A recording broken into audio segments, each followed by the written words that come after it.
ಶ್ರೀ ಗುರು ನಿರ್ಯಾಣ. ಶ್ರೀ ಗುರುಭ್ಯೋ ನಮಃ. ಅಧ್ಯಾಯ 51.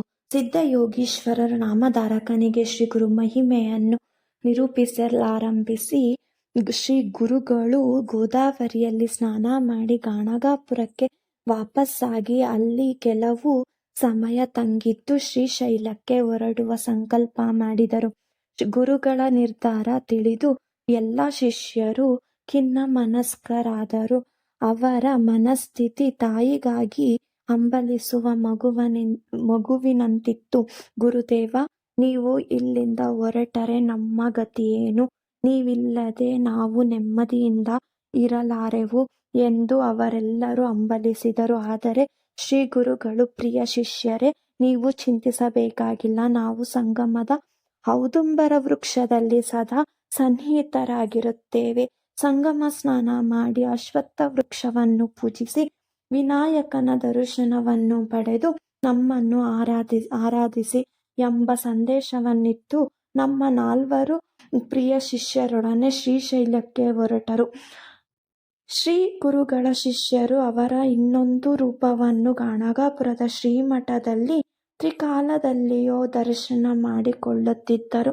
ಇತ್ತ ಶ್ರೀಶೈಲಕ್ಕೆ ಬಂದ ಗುರುಗಳು ಅಲ್ಲಿನ ಪಾತಾಳ ಗಂಗೆಯ ಬಳಿ ನಿಂತು ಶಿಷ್ಯರಿಗೆ ತಮಗಾಗಿ ಪುಷ್ಪಾಸನವನ್ನು ರಚಿಸಬೇಕೆಂದು ಅಪ್ಪಣೆ ಕೂಡಿಸಿದರು. ಪಾತಾಳ ಗಂಗೆಯು ತುಂಬು ಪ್ರವಾಹದಿಂದ ಹರಿಯುತ್ತಿದ್ದಳು. ಗುರುಗಳ ಆಜ್ಞೆಯಂತೆ ಶಿಷ್ಯರು ಪುಷ್ಪಾಸನವನ್ನು ರಚಿಸಿದರು. ಪುಷ್ಪಾಸನದ ಮೇಲೆ ಕುಳಿತ ಗುರುಗಳು ಪ್ರವಾಹದಲ್ಲಿ ಸಾಗುವ ಮುಂಚೆ ತಮ್ಮ ಶಿಷ್ಯರಿಗೆ ಹಿಂತಿರುಗುವಂತೆ ತಮ್ಮ ಕಾವಿಶಲ್ಯದಿಂದ ಸಂಕೇತ ಮಾಡಿದರು. ಅಂದು ಶ್ರೀ ಶಾಲಿವಾಹನ ಶಾಖೆ 1380ಕ್ಕೆ ಸಲ್ಲುವ ಬಹುಧಾನ್ಯ ಸಂವತ್ಸರದ ಮಾಘ ಬಹುಳ ಪಾಡ್ಯ ಶುಕ್ರವಾರವಾಗಿತ್ತು. ತಮ್ಮ ನಿರ್ಗಮನಕ್ಕೆ ಮುಂಚೆ ಶ್ರೀ ಗುರುಗಳು ಶಿಷ್ಯರಿಗೆ ತಿಳಿಸಿದರು. ನಾವು ಗಂಗೆಯಲ್ಲಿ ಹೊರಡುತ್ತೇವೆ. ನಿಮಗಾಗಿ ಹೂಪ್ರಸಾದವನ್ನು ಗಂಗೆಯಲ್ಲಿ ಕಳಿಸುತ್ತೇವೆ. ಅದನ್ನು ಕಂಡ ತಕ್ಷಣ ನೀವು ಹಿಂತಿರುಗಬೇಕು ಎಂದಿದ್ದರು. ಶ್ರೀ ಗುರುಗಳು ಪದ್ಮಾಸನದಲ್ಲಿ ಕುಳಿತು ಯೋಗ ಮುದ್ರೆಯನ್ನು ತಾಳಿದರು.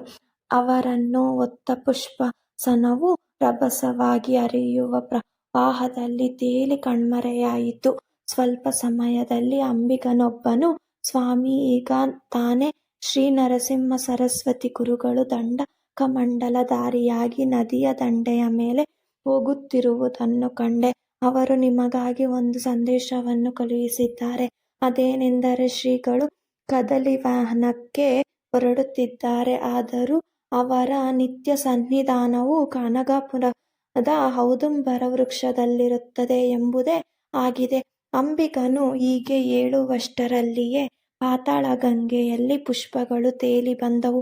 ಅಂಬಿಗನು, ಶ್ರೀ ಗುರುಪ್ರಸಾದ ನಿಮಗಾಗಿ ಬಂದಿದೆ, ನಾನು ಅದನ್ನು ನಿಮಗೆ ತಂದು ಕೊಡುತ್ತೇನೆ ಎಂದು ಹೇಳಿ ನದಿಯಲ್ಲಿ ಧುಮುಕಿ ಈಜಿಕೊಂಡು ಹೋಗಿ ನದಿ ಮಧ್ಯದಿಂದ ಪುಷ್ಪಗಳನ್ನು ಶಿಷ್ಯರಿಗೆ ತಂದುಕೊಟ್ಟನು.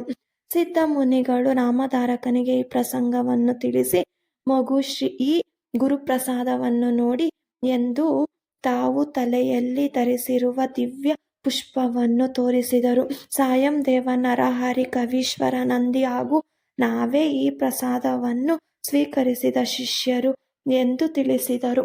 ನಾಮಧಾರಕನು, ಸ್ವಾಮಿ, ತಾವು ಶ್ರೀ ಗುರುಗಳ ಶಿಷ್ಯರನ್ನು ನನಗೆ ಪರಿಚಯಿಸಿ ಎಂದು ಪ್ರಾರ್ಥಿಸಿದರು.